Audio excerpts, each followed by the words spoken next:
Welcome back, everyone, to day 2. I'm going to turn things right over to our Vice Chair, Victor McCrary, and the Vision Implementation Working Group. They've prepared a retrospective of the first year of Vision implementation and will share priorities for year 2. Vic. Thank you, Ellen. And good morning to everybody. I'm Victor McCrary, the Vice Chair of the National Science Board and Chair of the Vision 2030 Implementation Group, or VIWG, as some call it, or as sometimes it's pronounced, VIG. And so I will just ask you to mute your microphones for this presentation until the end when we ask for questions. For the past year, I've been giving updates on Vision implementation at each board meeting. Today, NSB Chair Ellen Ochoa has asked the VIG to present a retrospective of year 1 implementation and a proposal for year 2 priorities, which I'll do on behalf of my fellow VIG members. And so I want to just call them out and just thank them for their time and their patience and what they've done. That's Roger Beachy, Maureen Condit, Dario Gill, Julia Phillips, Alan Stern, and also the NSF liaison, Saul Gonzalez. And then I'd like to open it up to the rest of the board for your feedback and questions later on. And I want to also thank my board colleagues for their support. In 2018, the National Science Board identified 3 trends that were threatening the nation's science and engineering leadership: the globalization of science and engineering, as we've all seen and read in the news, the growth of knowledge and technology-intensive industries, and the demand for STEM talent. We spent the next year and a half speaking with and listening to stakeholders from around the country about how to bring about the next era of America innovation leadership. We took that input and data from science and engineering indicators and developed a vision with a roadmap to guide the board, the National Science Foundation, and the United States science and engineering enterprise in the coming decade. So what I'd like to do now, particularly for some of our new members who have joined the board, and for some of this before, you've seen this before, but I'd like to say this is just to affirm how important the vision is. So for those tuning into the meeting who may not be familiar with the vision, but also as a reminder to us all, I'd like to show this short video.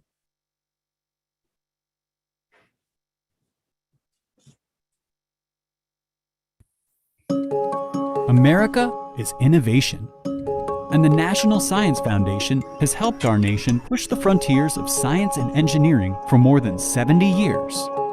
From silicon to photons, the cells that drive us and the impulses that move us, from the earth beneath to the stars above.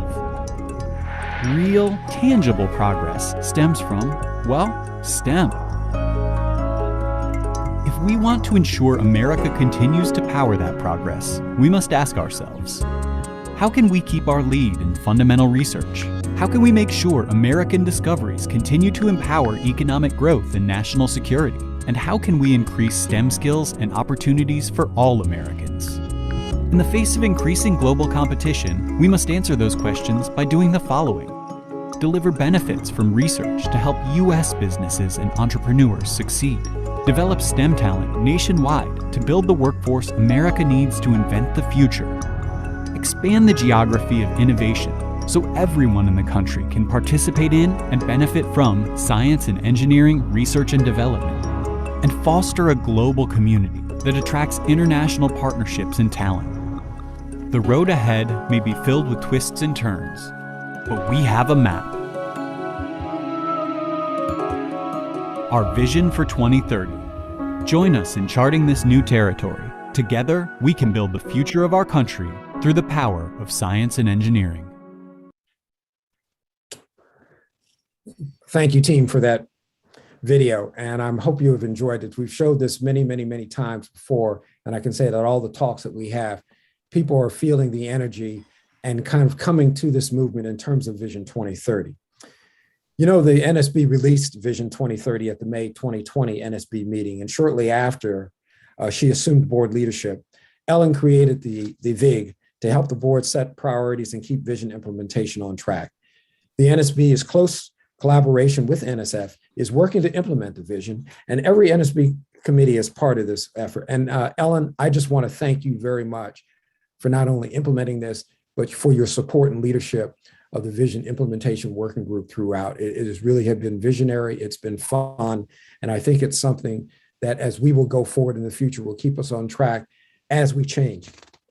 So let's talk about, next slide, please. In writing Vision 2030, NSB tuned into the long-term trends that we saw as driving the need for change in our science and engineering ecosystem. In the report, we synthesized and crystallized the active, thoughtful conversations that were happening throughout the S&E community and seized the moment to add the board's voice. But things have moved pretty fast in the past year. We have a new president, we have a new Congress, a change in NSB and agency leadership. Congress has proposed once-in-a-generation legislation for the National Science Foundation and for research and innovation broadly. The new administration likewise has new priorities, some of those that you've heard about in yesterday's presentations. We released Vision 2030 when we were barely 6 weeks into a catastrophe, the likes of which the world has not seen in a century and which has upended all our lives for the past 16 months. COVID-19 has infected nearly 200 million people and left more than 4 million people dead worldwide, including more than 600,000 in the United States. Not to mention the effects of the pandemic on the economy, the national and global science and engineering communities. And these same communities and our society at large have been grappling with difficult issues around race and social justice.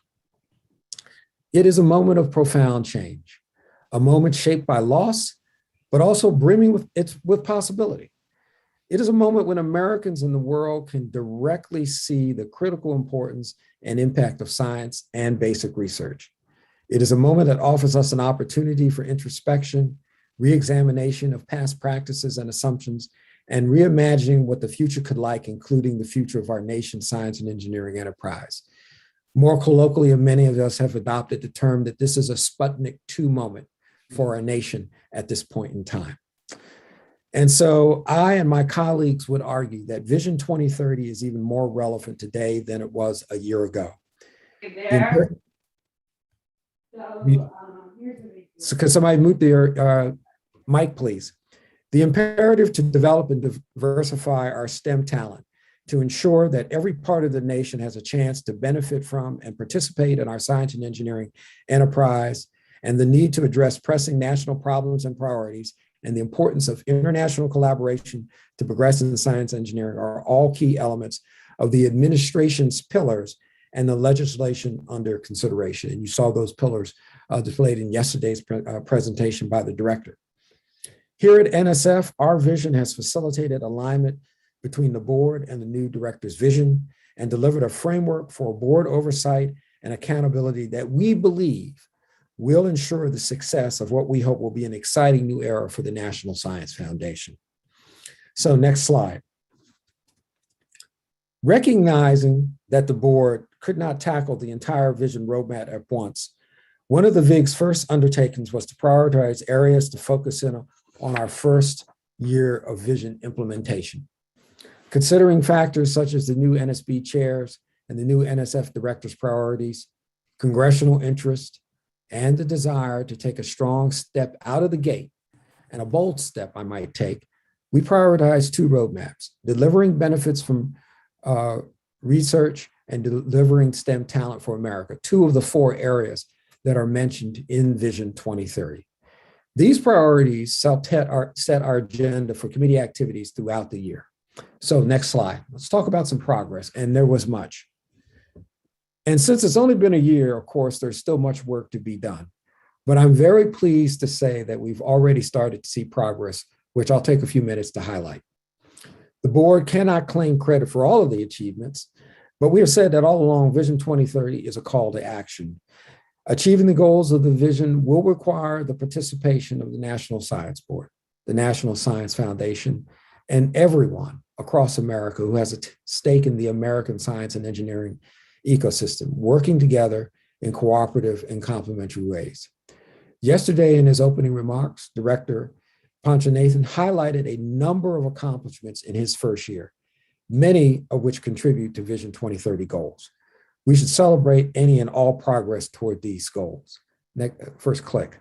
And I want to thank you, Dr. Panchanathan, for your leadership and advocacy, which has really caused us to really work together as both a board and an agency and realizing not only Vision 2030 goals, but also the strategy that you have laid out for the foundation. So one of our first progress that we made is just messaging success. As you know, many people have said, it's really about 3 words: communication, communication, communication. For those of us on the board, year 1 was about spreading the word. And then for many of us, some might even say the gospel about our vision. To that end, we conducted more than 25 Vision 2030 engagements with federal and state level leaders, as well as academic, scientific, and education organizations. We met with members of Congress and congressional committee staff. We engaged in both the previous administration and the current administration. Starting just a year ago in July 2020, we heard compelling and diverse voices illuminate issues around developing our domestic STEM talent, particularly from the missing millions. Via external panels at each of our board meetings, these external facing efforts help to disseminate the board's vision, galvanize momentum around key NSF priorities, elevate and understand the concerns of segments of our science and engineering community that are too often unheard, and cultivate an existing and new partners. One of the takeaways from our engagement with these stakeholders is that Vision 2030 is relevant and others are adopting its rhetoric. Terms such as the missing millions, delivering benefits from research, bench to benefits, and the Sputnik 2 moment has helped seep into the vernacular of policymakers, educators, and advocates, and many of us across both the board and NSF. And I cannot tell you how many times that, in just personal encounters with folks, people were talking about developing domestic diverse STEM talent. What about the missing millions? How do we go from bench to benefits? And so I'm glad that these logos, these sayings, these topics are getting out to the public vastly and near wide. Policy successes.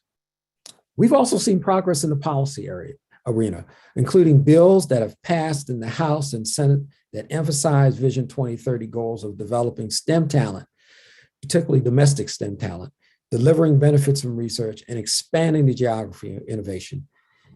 It is exciting to see this bipartisan enthusiasm in Congress for substantively enhancing and investing in the National Science Foundation and as a part of a broad push to strengthen U.S. science and engineering and competitiveness. And I want to give a lot of credit to our NSBO team and to Ellen and our colleagues who are engaged with many of the members and committees.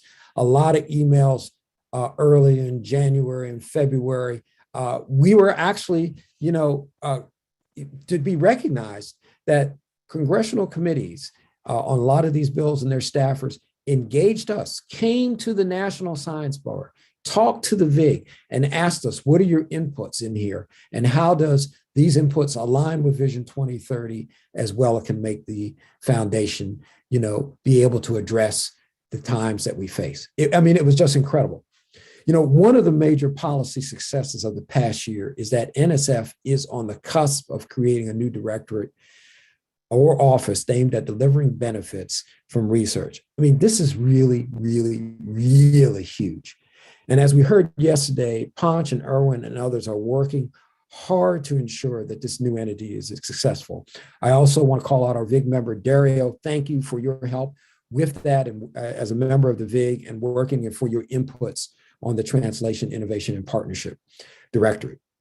Another policy success is that talent, the missing millions, diversity and inclusion are being top priorities for Congress, the White House, and for the foundation. We've had many excellent discussions with Ponch, Karen Marangel, Rhonda Davis, and others on what NSF is doing now and can do in the future to move the needle in these areas. And I kind of know this personally because as I hear from a lot of folks in NSF, they really are appreciating the building of the environment, the recognition of diversity, equity, inclusion, and access as a real tenet that starts from the top, from the 19th floor, and works all the way down. Working closely with Susie Iacono, the board has also made progress on broader impacts, including passing 2 resolutions on training panel members on broader impacts and including a broader impact expert on the committee of visitors.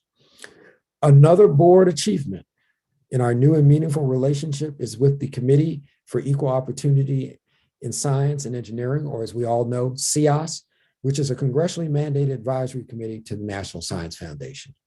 Because CEOS and the board share common goals around talent and equity, particularly when we talk about developing domestic, diverse STEM talent, we can support and amplify each other's efforts. And I want to give a special thanks to Board Chair Eleanor Ochoa for initiating this outreach, which I think has very proved fruitful and puts us on a new course together with both CEOS and the board in terms of the missing millions and how we can do this through the National Science Foundation.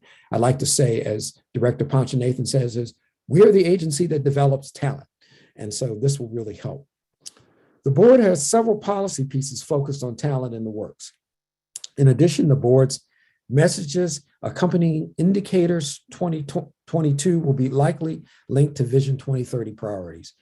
We're already started this off with our new one-pager that was premiered yesterday, presenting data from the newest indicators report that demonstrates the urgent need to improve K through 12 STEM education if we want to cultivate the fullness of the nation's domestic talent as we call for in the vision. I want to then give a special thanks to our VIG member, Julia Phillips, for calling this out, for leading the charge in her committee and putting this on the table for NSB. I ask for our colleagues now and as we go in the future with Vision 2030, that K through 12 is something that we must undertake both as a board and a foundation if we're going to critically maintain ourselves globally in terms of global R&D.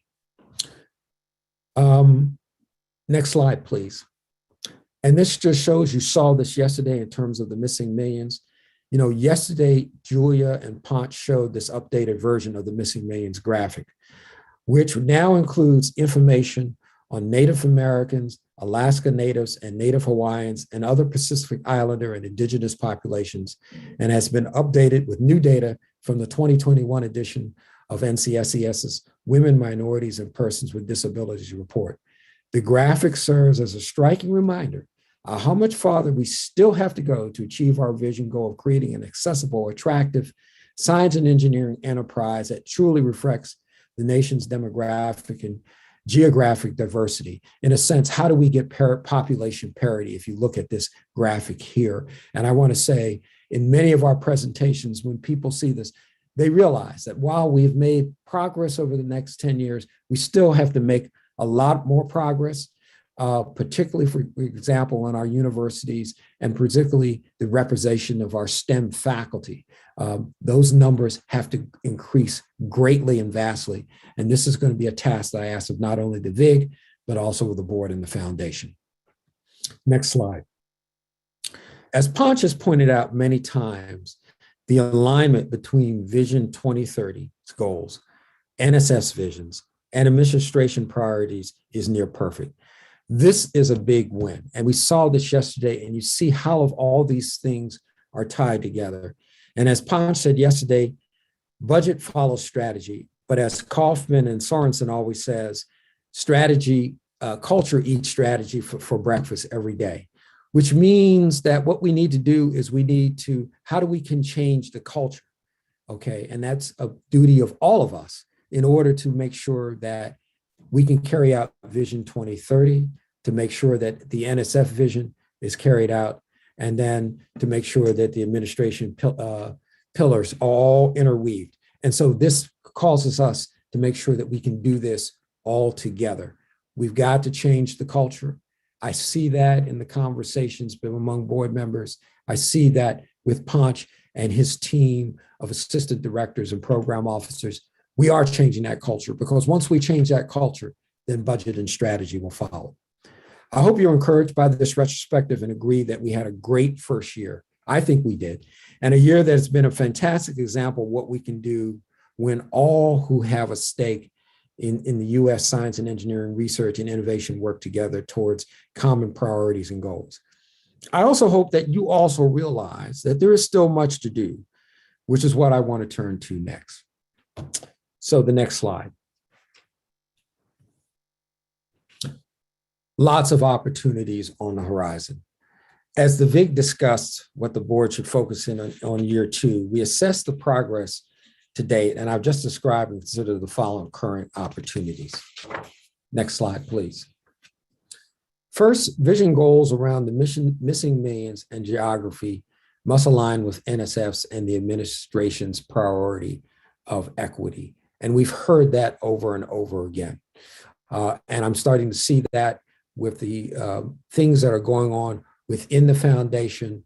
We're starting to see that in terms of the discussion on how do we engage other groups, HBCUs, MSIs, rural communities, community colleges. So the fact that that conversation is going on and going on consistently is really, really great.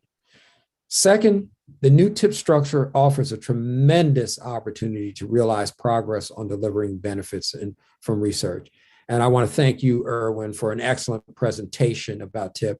We'll be holding your feet to the fire as the board as this goes forward. But it was really exciting what we're seeing with TIP.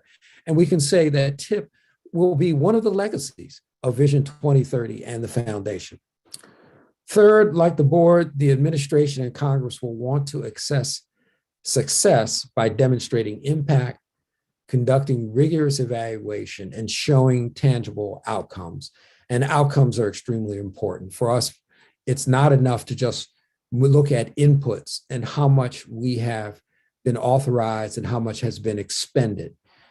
And that's part of changing our culture. But really is over the course of time, looking at those inputs, how do we change out? What are the outcomes? How did we move the needle?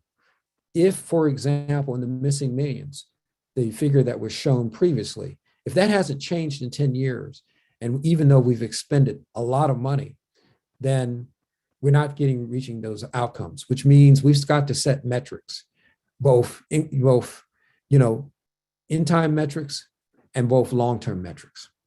So we want to see the opportunities. Next slide. As I mentioned earlier, in year 1, the board prioritized in developing domestic STEM talent and delivering benefits from research. In year 2, it makes sense to continue to prioritize talent and delivering benefits and to add the expanded geography of innovation as a priority. And I want to take a moment to explain why. And you saw that kind of yesterday when we had our community college panel as we start to pivot into expanding geography. And again, I want to thank our board member, Jerry Richmond, for organizing such a great panel. Everything else depends on talent. And NSF is America's Science and Engineering Talent Agency. It is the only federal agency whose core mission includes formal and informal STEM education at all ages and stages. NSF is integral to creating the U.S. STEM-capable workforce we need for the 21st century, a workforce that includes everyone from skilled technical workers, and we heard about that yesterday. Those are people who are post-high school, but don't have a bachelor's degree, but as we know, constitute a major part, almost half of the STEM workforce, and bring STEM-based skills to PhD scientists and engineers. But we all know that more work is needed to provide pathways for all who find their passion and purpose in STEM. So we must work together to develop strategies and set goals for supporting equity and reaching the missing millions across all of NSF's programs, including in the new TIP structure. Delivering benefits. We all want NSF's new TIP structure to succeed. I surely do want to succeed. I think it's a very exciting thing. And it's something I hope we get behind because it can be a major implementation stepping stone for Vision 2030. And you only have one chance to make a first impression, as my mom used to say, because the first impression is the lasting impression. NSF is well positioned to leverage these synergies that come from supporting both discovery and use-inspired research, identifying promising areas to fund at an early stage and to push the boundaries of disciplinary and interdisciplinary research. Building on these strengths, we want to accelerate the path from imagination to impact by building capacity in translational research and strengthening partnerships between academia, the private sector, and government. And then that includes everybody from the two folks in the garage, the startups, the VC community, all of the people who have a hand in setting up the innovation and research, science, and engineering ecosystem in the United States. We also want to keep up the momentum of the board that has generated around broader impacts. And remember that Congress will want to see results. Just like everyone else, whether it's industry or government, people now are understanding that outcomes are the key of the realm. And not just in 10 or 20 years, but soon. So we have to get this right the first time. In expanding the geography of innovation, it's an emerging priority for Congress and the White House that relates to both the missing millions and delivering benefits from research. Over the past 70 years, NSF investments in research, science and engineering talent at all educational levels and commercialization and innovation have built science and engineering capacity in all 50 states and US territories, and including the District of Columbia. As such, we're well poised for new efforts to further enhance the geographic diversity and reach of our science and engineering research enterprise and help to ensure that Americans from every state have access to high quality STEM education and science and engineering careers, and including the District of Columbia's and US territories. Next slide. So, how do we make progress in these areas and what we're going to be doing in year 2? If year 1 of vision implementation was about getting the word out and advocacy and letting people know that we had a vision, and it's a vision that's not only just a vision for just scientists and engineers, but it's a vision for every man and woman who are on Main Street throughout the United States, and starting conversations with NSF about its strategies for achieving vision goals in year 2. So first of all, we want to ensure that NSF has the strategies in place to set and achieve goals. And it was very good to hear about the strategies are coming, that as we look at our budgets and as we go forward, we build that strategy in first, that we are proactive, not reactive. The next one is accountability and being able to measure progress. The VIG, over a number of conversations this past month, have gotten inputs from both our industry and government and academic partners who compose the VIG about metrics. We should be able to look at those things right away and say, hey, look, we did this and this happened, okay? We have to move away from anecdotal evidence and anecdotes. Those are nice, but we've got to have really hard data and metrics, which means we've got to really focus on gathering the data we need and baselining it. Also, engaging closely with the NSF director as NSF stands up the new TIP structure. That's going to be extremely important because it's going to be fast moving. We can't afford to have an impedance mismatch between industry and government. And that's what TIP represents, an opportunity to get this right and to have that kind of engagement. And maybe have to change our language and welcome those at the table if we're really going to move out things at speed and scale. And internally, our NSF governance role.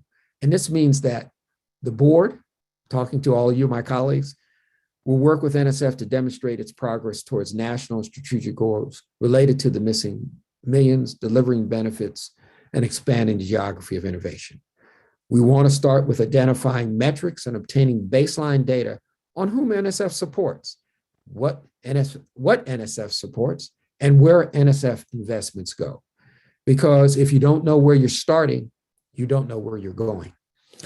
We know this will be challenging and it will require some changes to our practices and processes, but I believe it's essential for holding ourselves and the agency accountable and measuring progress and sharpening our message to stakeholders, including our appropriators. It is something that we need to do as a board. It is our duty. We'll consult with the director on strategies, goals, and organizational changes to realize NSF's new TIP strategic priority. The creation of the subcommittee on TIP yesterday, and thank you for that, demonstrates the board's commitment to ensuring that NSF can deliver benefits from research at speed and scale. And let me emphasize that again, at speed, at scale. It is really important that we see we can make these things happen. We will continue to re-examine or possibly revise the merit review policy. This will include re-examining metrics, assessment, and reporting around broader impacts. It will also require us as board members to think outside of the box. You know, as was said yesterday in our meeting, what we did and how we functioned when the board was created in 1950 is vastly different than what we have to do now. It's a different time. And we'll work with NSF to understand the agency's goals and strategy for avoiding undue concentration of basic research and education. Part of this should include partnering with NSF on its visioning activity on the future of EPSCoR. Next slide. In our external role as advisors and science and engineering thought leaders, we will use indicators 2022 to assess progress toward critical national science and engineering priorities. We will communicate NSF success to Congress, particularly related to TIP, as well as we'll communicate that to all our stakeholders. And we'll continue to engage the science and engineering community on the vision. I want to call out Suresh Babu for helping us with the Tennessee conversation we have. These type of forums are extremely important for all of our board members to do in all of your spheres of influence, including outreach to new groups and organizations. Think about it, things like the National Education Association and other groups that maybe we not traditionally have engaged, while ensuring that we're complementing NSF's engagement with Congress, the White House, and other stakeholders. So next steps, next slide. I've laid out the high-level priorities and focus areas that the VIG proposes for the board's second year of vision implementation. Many of them fall within the domain of more than one committee. To ensure that we're coordinating our efforts and working efficiently with NSF and communicating the same messages, the VIG suggests that each committee develop a 2-year work plan to flesh out special committee goals and activities. The VIG will provide guidance and continue to help vision implementation and on track. And I will say that listening in on the committees, you really inculcated a lot of Vision 2030 and carrying out what we want to do in Vision 2030. I'm glad to see that those things are priorities in your committee work. So before I close, however, next slide. Gratitude is extremely important because if we're going to make it together, it's really important to thank a lot of the people who've made this happen. And I also want to, first of all, I'd like to acknowledge and thank all those who are working with us directly or indirectly, and those out there in the audience who have gone out and advocated Vision 2030 and for all the invitations and continuing invitations to speak about Vision 2030 and the work of the board and to achieve the goals. So many thanks, and first of all, kudos to our chair, Ellen Ochoa. Thank you for this leadership and commitment. And I want to humbly thank you for having me chair this. It's both an honor to do this, and I do it with a lot of passion. So I thank you for that honor. I want to thank my fellow VIG members, Roger, Maureen, Dario, Julia, Alan, and Saul, and thank you for your thoughtful input since we launched the vision. And thanks again to Roger, Julia, former NSB members Vicki Chandler, Maria Zuber, and former NSB Chair Diane Sylvain for spearheading the development of the vision. I want to thank our other committee chairs, vice chairs, and committee members who took the vision and ran with it over the past year. I'd also like to thank John Vasey and the entire NSB office team who worked tirelessly to ensure that the board can effectively carry out. I'm afraid to mention all the names, but from Kathy, Elise, Rabia, Alexandra, Portia, Michelle, Brandon, Faith, Anne, and I hope I haven't, and if I've, forgot anybody, you too, all of you all are incredible. You do so much with so little. And so I want to thank you for what you do. I want to also give a special thanks to the president and his administration, as well as congressional leadership, especially Majority Leader Schumer, Senator Young, and the leadership of the Senate Commerce Committee, Chairwoman Johnson and Representative Lucas, and the House Committee on Science, Space, and Technology for their belief and in dedication to the American science and engineering enterprise and their support of the National Science Foundation. To all of our stakeholders who reached out to us and accepted our invitations this past year, including all of the speakers on the featured panels at our meetings, like the excellent panel we had yesterday on community colleges and realizing how community colleges are an important role of our science and engineering research ecosystem. We appreciate your time and interest in Vision 2030 and all the work you do in your organizations, institutions, communities, your dining room and kitchen tables to advance science and engineering research and education. We are extremely grateful. And finally, I want to extend the board's gratitude to NSF Director Panch Nathan. Panch, you've done an incredible over the time you've been here. Vision 2030 could not happen without the alignment you have with NSF strategy. We are truly grateful for your leadership of the agency. And at this point, the time that we have between the board and the foundation. And I also want to thank your leadership team. They have been just fantastic. Your leadership team, the ADs that you have, the fact that you've elevated others to be part of your leadership team shows your commitment that you really understand that it's about people who will make it work. And also all the NSF staff, from the DADs, the ADs, the program officers, the program managers, the grant officers, for partnering with the board to achieve our common goals. And I also want to shout out again for you, Sal Gonzalez, for serving as the NSF liaison to the VIG. Your insights have been helpful. So I want to close. I'd like to borrow Panch's slide again to remind us that we're moving in the right direction and that we're ready to seize this moment, this Sputnik 2 moment of change and opportunity to realize our vision for NSF and for the US science and engineering ecosystem together. As I like to say, teamwork leads to dream work. We have a great team. So now let's make the dream. Before I open it up for comments or questions, would any of the VIG members also like to add anything?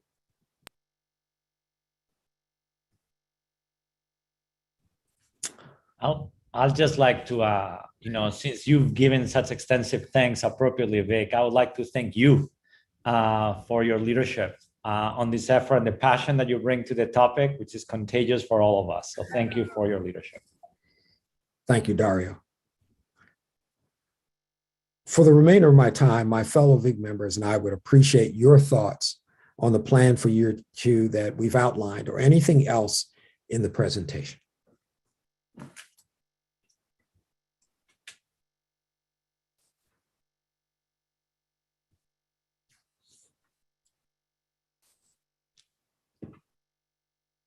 Wow, stunning. Oh, Roger, I see your hand. Just to say that it's really been a lot of effort by Vic and the committee to move forward. But, we really need to know that the board is aligned with the VIG team. And if there are things that you think that we've not made enough progress on or you want to see more action on, this is a time to mention it. I'm sorry to back up what you said, Vic, but really this is, we don't get enough time to hear from the rest of the board. And we're going on a way that we hope is in alignment. And if it's not, please let us know, because I think Vic's done a great job in getting us to where we are, but we have so much more to do. And somebody asked me if we imagined that we'd be this far along in the first year. And the answer is no, I didn't think we'd be this far along, but there is so much more. And the piece on diversity, what we're adding this year, I think is an important component. But if we're not doing as much as you think we could, please make sure that we know it. Thank you, Roger. And Roger, I also want to, again, I thanked all the members, but I want to thank you for constantly pushing us in the direction and saying, hey, look, we got to do better. Julia, I see your hand up. Yeah, thanks, Vic. And yes, thank you for your leadership on all of this. I just wanted to emphasize one of the things that this group has been spending quite a bit of time and I'd say energy on is the need for, as we move in new directions, developing appropriate metrics so that we can tell whether or not the things we are doing are being effective. And you can't know whether you're making progress in a particular direction unless you know where you are now. And that clearly is going to require collaboration between the board and the foundation maybe NCSES to some extent, but I think it's really more a board foundation thing. And that's going to be really critical in year 2. Amen, Julia. Yes, we need that data in order to make the decisions if no, we're making progress. Artie, I saw your hand up. As we consider the missing millions, we tend to focus on K through 12 education and graduate education. But we know well from the social science research that we support that there are many other factors that limit the ability, particularly of those who are economically disadvantaged, from participating in the STEM workforce. I think we have to speak out more on those other factors. They're not contained for the most part within indicators. And yet, if the nation doesn't face up to them, we will not achieve at the level that we need to achieve. So that policy side has to be even more active than you have indicated in your summary. Thank you very much, Artie. Steve, you're next. Thanks, Vic. I wanted to make a point that I think was best made by Steve Leith, one of our colleagues. We have the board from 1950 on created the preeminent scientific institution in the world, at least I think so. And as we work on diversity, equity, and inclusion, those contribute to the goal of having the preeminent scientific institution and are not at the expense of the scientific success we've enjoyed. Hear, hear. That is true. That is very, very, very, very, very, very true. Jerry. Thanks, Vic. I just want to say great presentation, but also I want to congratulate NSF and the leadership, including Fleming Krim, for the fact that I heard yesterday from a student that they got their postdoc Ascend grant. And, you know, that we talked about this as because of COVID, and NSF, after the panel, NSF immediately jumped into action in order to put these, expand the postdoc program to help students through this transition. So kudos that this could happen so quickly. Kudos. Thanks. Yes, yes, yeah, yes. Thank you, Jerry. Appreciate that. And kudos to the foundation for listening. Suresh Babu. Thank you very much for giving me the opportunity to work with the implementation group and doing it in Tennessee too. Is there any way we can do the reach out to other states and Vision 2030 across our country and then talk to them about the best practices? Is there any thought process on it? I'll give you my thoughts, and I love and board members. I think you just steal a line from Phil Nike. You got to go just do it. I think in all of our states, we all can organize these things. Many of us are affiliated with universities, but those who are not even affiliated with universities, one thing is there are chambers of commerce in all of our states. They would more than love to hear this and be excited about it and bring those people together. Because I think as we realize the confluence of both science and economics and national security, which, by the way, if I'm just paraphrasing the mission of the foundation from 1947, all come together. So I think wherever we have those opportunities, we have to be those agents of change to make it happen. Okay, our NSBO staff is fantastic, but they have so much bandwidth. OPA is fantastic, but they have so much bandwidth. But one of the reasons that many of us are on this board, beside our passion for the research and science that goes on in our country, is because many of us have reached out to our own networks, okay? And we can make that happen. And no matter how small or large it is, whether it's just convening students for a graduate course to talk about scientific policy, or whether it's a larger gathering, we can do that. Many of us belong to scientific associations. I belong to, example, for the American Chemical Society. We had a session with them, and we will continue to have this dialogue and conversation. And by the way, with this kind of environment that we've had with the pandemic, we've actually been able to bring more people in. So I see many of the societies right now are talking about doing hybrid sessions, depending on what happens in terms of the progress of the pandemic, are reaching a lot more people. And they would welcome, I can't tell you, I would welcome a member of the National Science Board to come out to give a keynote speech to talk about Vision 2030, any aspects of it, and how it relates to those societies. So those things we can do on our own. That's what I would expect. That's what we are expected as board members. We are called to serve. So we must spread the good news, which in this case is Vision 2030. I'm seeing that I've been told to wrap up. So I'll take one last question, and then I'd like to turn it back over to you, Ellen, if there aren't any.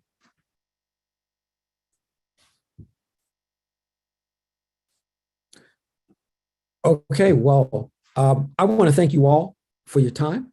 Again, just keep in mind two things. As a team, we can make the dream. And as board members, we are called to serve and to spread the good news. So that is what we have. The good news is the vision. Let's go out there and do our job. Madam Chair. Thank you so much, Vic. And of course, I want to add my thanks to the entire VIWG team, and especially to you, Vic, for your leadership, as well as the NSB staff who support this working group. When we developed this vision, and of course, I want to thank Roger for the push behind the whole vision. We knew it was more ambitious and comprehensive than what the board normally works on. And so to have this working group activity, it's really critical to help identify opportunities, keep the project on track, and coordinate the efforts of all of the board committees. In the weeks ahead, I look forward to the VIG turning these priorities into an NSB work plan and collaborating with the board committees who have already done just a marvelous job so that they can each develop work plans for year 2.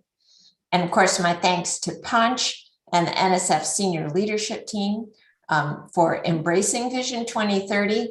As everyone said, we're at an exciting moment, one in which the administration priorities and the NSF and NSB priorities align.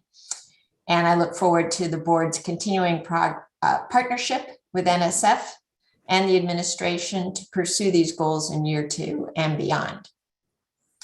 We've had a lot of support from so many science and engineering stakeholders, including in Congress, who've also embraced these messages and engaged with us on vision themes and possible actions. And we certainly look forward to growing our collaborations as we tackle these challenges.